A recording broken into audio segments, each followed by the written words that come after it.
By Crowleyite magicians, Hathor is also seen as an aspect of Sekhmet, the avenging lioness.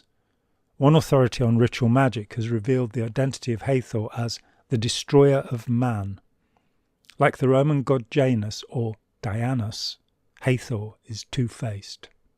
The same is true of Scientology, which has both a public and a hidden agenda. Publicly, it represents itself as a benevolent church, while privately, as the long records of both civil and criminal legal convictions shows, it preys upon the very people it claims to serve and harasses anyone who speaks against it. Hubbard often spoke of his humanitarian aims. In his largely secret fair game harassment teachings, however, Hubbard is outspoken in his attack upon critics of either himself or his work. For example, in What is Greatness? Hubbard says, "The hardest task one can have is to continue to love one's fellows despite all reasons he should not. And the true sign of sanity and greatness is so to continue."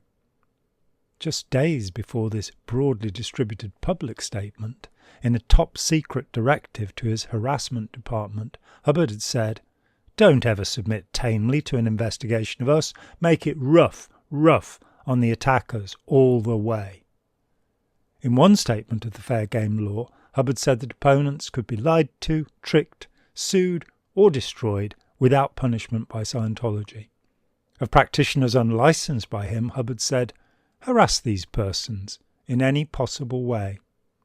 Nor did Hubbard exclude the possibility of murder against those who opposed him. Hubbard used the code term R245 for the use of a Colt 45 placed against an opponent's temple, calling it a method of exteriorization from the body, frowned upon in our time. He issued several R245 orders, naming as targets members of government inquiries and Scientology defectors. Fortunately, these orders seem to have been ignored, though Hubbard did insist there are men dead because they attacked us.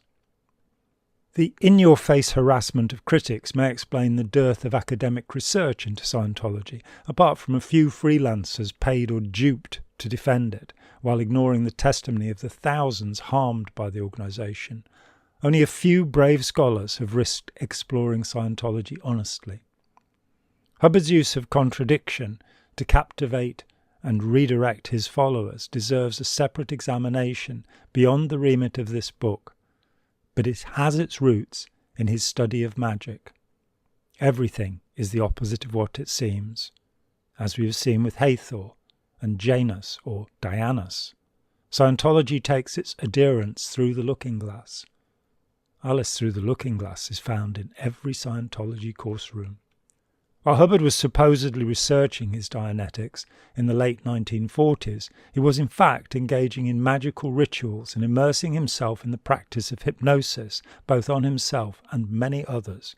In 1950, in Dianetics, The Modern Science of Mental Health, Hubbard claimed to have treated 273 people. The treatment was solely and only deep trance hypnotism. When the book was commissioned, he switched to light trance or reverie because he knew that deep trance was unpopular. Hubbard's main subject was himself, however. During the 1984 Armstrong case, extracts from Hubbard's voluminous self-hypnotic affirmations were read into the record. The statements, hundreds of pages of them, are written in red ink, and Hubbard frequently drew pictures of the male genitalia alongside the text. Among his suggestions to himself we find, "You can be merciless whenever your will is crossed, and you have every right to be merciless. Men are my slaves, and elemental spirits are my slaves." It is important that Scientology made no objection as to the authenticity of these statements when they were read into the court record. Indeed, Armstrong was sued to force the return of these documents in order to hide them from public view. Black magic is distinguished from white in the desire of the practitioner to bring harm. Maleficium is a traditional word for this vindictive magic. The suppressive person declare and the fair game law speak reams in terms of Hubbard's fundamental intent. He wanted to control his followers and destroy his critics. Scientology is a neo-Gnostic system, which is to say that it teaches the attainment of insight through a series of levels. Hubbard labelled these levels the bridge to total freedom. It differs from other bridges in that it is climbed. You go up the bridge, which currently consists of some 28 levels. These levels might be compared to the initiations of magical systems, including Masonic and Rosicrucian systems. Degrees of initiation reach back to at least 1500 BCE in the Eleusinian mysteries. Adherents were called mystes, which gives us the word mystical. While the stages appear dissimilar to those of Crowley's Ordo Templi Orientis, it is worth noting that both systems consist of stages that have secret levels and use Roman numerals for those levels. Hubbard's system peaks at OT 8. Hubbard's attempt to admonish the Antichrist was Crowley's OTO 8 ritual. Such childish coincidences delight the magician. Hubbard also shared with Crowley a numbering system which begins at 0 rather than 1. The Scientology bridge has as its end the creation of an operating thetan. Hubbard used the word thetan to identify the self, the spirit, which is the person, the unique indivisible I, distinct from both the body and the mind. He claimed that the word derived from an earlier Greek usage of the letter theta for spirit. I have been unable to confirm this use. However, on Roman mosaics the letter theta indicates the departed spirit of a gladiator killed in the arena, exteriorized from the body, in Hubbard's terms. Given Hubbard's rampant pilfering from Crowley, it is worth emphasizing that the theta symbol is central to Crowleyism, where it is found as an aspect of the sign used for Babylon and the beast conjoined. To Crowley, the theta sign represented the essential principle of his system, thelema, or the will. As intention, thelema is also central to Scientology. In a 1952 lecture, Hubbard recommended a book which he called The Master Therion. This was in fact one of Crowley's magical names.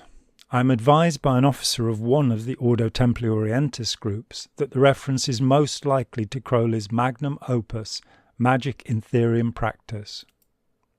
In that work, Crowley gave this definition: magic is the science and art of causing change to occur in conformity with will. Hubbard's definition of an operating thetan meets that of a magician. Hubbard meant an individual, a thetan, able to operate freely from the physical body, able to cause effects at any distance by will alone. In Hubbard's words, a thetan exterior who can have but doesn't have to have a body in order to control or operate thought, life, matter, energy, space, and time. Hubbard used the term intention rather than will, but Crowley and Hubbard offered the same godly powers to their followers, though Hubbard didn't publicly claim to be the Beast 666. The Scientologist wishes to be able to control events and the minds of others by intention, by sheer willpower, by Crowley's thelema. The desire to control the minds of others without their consent is of itself reprehensible. But this is the purpose of many Scientology procedures. It can be seen either as deliberate mind control or as the black magician's domineering contempt for others. Scientologists are supposed to achieve tone 40 intention, giving a command and just knowing that it will be executed despite any contrary appearances. Scientology is a bizarre hybrid of magic and psychology. After all, Hubbard boasted, "We can brainwash faster than the Russians. 20 seconds to total amnesia against 3 years to slightly confused loyalty." And how do we know if we are brainwashed?